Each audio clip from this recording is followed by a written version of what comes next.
అందరికీ నమస్కారం. నేను స్వరూప పొట్లపల్లి. నేను తేజస్వి.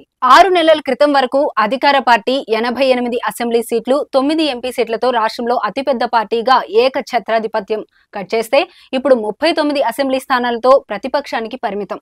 అతి తక్కువ ఓటింగ్ పర్సెంటేజ్ తోనే ప్రతిపక్ష స్థానానికి వచ్చిందనుకుంటే ఈ లోక్సభ ఎన్నికల్లో మొత్తానికి అడ్రస్సే గల్లంతైంది. ఇది 6 నెలల్లో బీఆర్ఎస్ పార్టీ పరిస్థితి.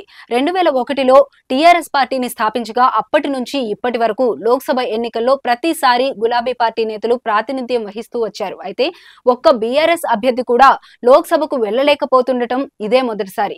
ఉద్యమ పార్టీగా ఆవిర్భవించిన బీఆర్ఎస్ ఇప్పుడు రాజకీయంగా పూర్తిగా గడ్డు పరిస్థితిని ఎదుర్కొంటోంది. కేవలం 6 నెలల్లోనే బీఆర్ఎస్ పరిస్థితి మొత్తం తలకిందులైంది.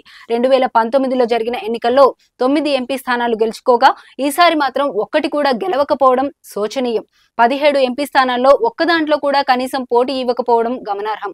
లోక్సభ ఎన్నికల తర్వాత బీఆర్ఎస్ అడ్రస్ మొత్తం గల్లంతవుతుందంటూ ప్రత్యర్థి పార్టీల నేతలు చేసిన వ్యాఖ్యలే ఇప్పుడు నిజమవుతున్నట్లు కనిపిస్తోంది. మంగళగిరి నియోజకవర్గ 72 ఏళ్ల ఎన్నికల చరిత్రలో తిరుగులేని మెజారిటీ సాధించి విజేతగా నారా లోకేష్ నిలిచి రికార్డు నెలకొల్పారు. 1952లో మంగళగిరి నియోజకవర్గానికి జరిగిన తొలి ఎన్నిక నుంచి ఇప్పటి వరకు అంటే 2024 సంవత్సరం వరకు పోటీ చేసిన అభ్యర్థుల్లో అత్యధిక మెజారిటీ 91,447 ఓట్ల రికార్డు నారా లోకేష్ సాధించారు. మన దేశానికి స్వాతంత్ర్యం వచ్చి రాజ్యాంగం అమలు అయ్యాక అప్పటి మద్రాస్ రాష్ట్రంలో భాగమైన మంగళగిరి నియోజకవర్గంలో 1952లో తొలిసారి ఎన్నికల్లో సిపిఐ అభ్యర్థిగా పోటీ చేసిన డి లక్ష్మయ్య 17,265 ఓట్ల మెజారిటీతో గెలిచారు.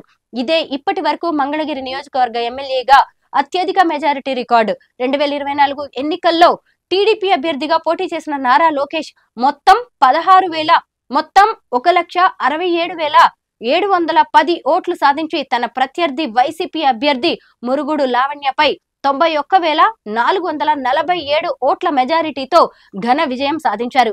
మంగళగిరి నియోజకవర్గం 72 ఏళ్ల రికార్డుని అధిగమించిన నారా లోకేష్ సరికొత్త ట్రెండ్ సృష్టించారు. తెలుగుదేశం మొత్తం 144 స్థానాల్లో పోటీ చేస్తే ఆ పార్టీ ఇప్పుడు 131 స్థానాల్లో విజయం సాధించింది. అంటే దాని స్ట్రైకింగ్ రేట్ 91%.